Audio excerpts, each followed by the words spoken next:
అపార్ట్మెంట్కి వచ్చి రాగానే సర్దడం అయితే మొదలు పెట్టేశాం. నా పెద్ద కూతురు చాలా హెల్ప్ చేసిందండి. తన బట్టలు, వాళ్ళ చెల్లి బట్టలు అన్నీ సర్దేసింది నీట్గా. ఇంకా వాళ్ళ డాడీ బట్టలు సర్దుతుంటే వాళ్ళ డాడీకి కూడా హెల్ప్ చేయడానికి వచ్చింది. అన్ని పనుల్లో నాకు చాలా హెల్ప్ఫుల్గా ఉంటుంది.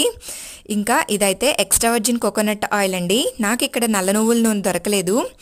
ఈరోజు ఏకాదశి కాబట్టి ఇల్లు మొత్తం సర్దేసుకుని దేవుణ్ణి కూడా ఎక్కడిదక్కడ నీట్గా సెట్ చేసుకున్నాను. సామాన్లన్నీ నీట్గా వాష్ చేసుకుని ఇంకా పూజ చేసుకోవడానికైతే ఈ కోకోనట్ ఆయిల్తోనే దీపం అయితే వెలిగించుకున్నాను.